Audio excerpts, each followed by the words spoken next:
আসসালামু আলাইকুম। শুভ সকাল। সকালে আজকে চা খাওয়া দাওয়া করেছি, বাসি কাজকর্ম সারা হয়ে গেছে। আর যেহেতু আমার লাত্তি এসছে, বিছানায় আমার চাদরটা তুলে ফেলেছি, কেচে মেলা হয়ে গেছে। বিছানাতে চাদর বিছানো হয়নি এখনও। আর আমি এখন আমার ছেলের জন্য জামাটা আয়রন করছি। তা এখন আয়রন করছি। আর আয়রনটা করছি কিসের জন্য? বিয়েতে যাব, আমার ভাসুরের মেয়ের বিয়েতে যাব। এই যে আমার ভাসুর এসেছিল অনেক কয়দিন হচ্ছে। তা কাটোয়াতে বাড়ি, এই গ্রামে থাকে না।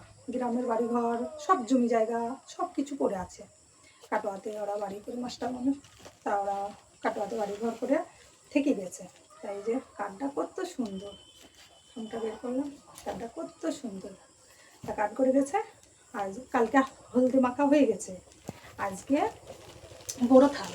তা আজকে বড়ো থাল, আজকে আমরা বড়ো থালের দিনে যাব। আমি, আমার ছেলে, মেয়ে, আমার শাশুড়ি, দেওর, আমরা সব আজকে যাব। তা নতুন নতুন মানে সব ব্যাগে ভরে নিয়েছি, কিন্তু এটাও নতুন, একবার পরেছে। একবার পরার পরে কেচেছি, এবার সেটা আয়রন না করলে কুমড়ি আছে, খারাপ লাগছে।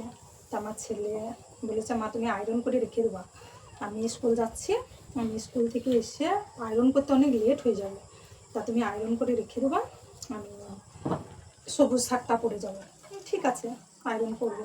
তা আয়রনটা ছেলে পরে যাবে, আর এই কুমড়ানো জামা দেখতে ভালো লাগে না। আয়রন করে জামা পরতে আমারও খুব ভালো লাগে। আমি সালোয়ার কামিজগুলো পরে সব আয়রন করি। মানে জামা পরার পরে কেচে দেওয়ার পরে যদি আয়রনটা না করা হয় দেখতে ভালো লাগে না। আর আয়রনটা করার পরে যেমনই পুরাতন কাপড় হলেও রঙটা গ্লেজটা কত সুন্দর দেয়, রং ফুটে। তা আমি ডাবল কথা বলি, রং গ্লেজ অনেকে হয়তো বলবে বাবা সব রকম বলে। হ্যাঁ, আমরা গ্রামের মানুষ ভাই, সব রকম বলা প্র্যাকটিস আছে। তাই এই নিয়ে ভেবো না একবারে গ্রামীণ চাষা, এটা ভেবো না। তা চাষা হলেও কিন্তু তারা মানুষ, কাউকে ছোট করে কথা বলতে হয় না। আল্লাহ হাতের 5টা আঙ্গুল সমান দেয়নি, কেউ বড় কেউ ছোট, তাই বলে কাউকে ছোট ভেবো না, সবাই আমরা মানুষ। তা বিয়েতে যাওয়া একটা খুশির বিষয়ে, তা খুশিভাবে যদি যায় দোয়া করবেন যেন খুশি খুশি আসতে পারে।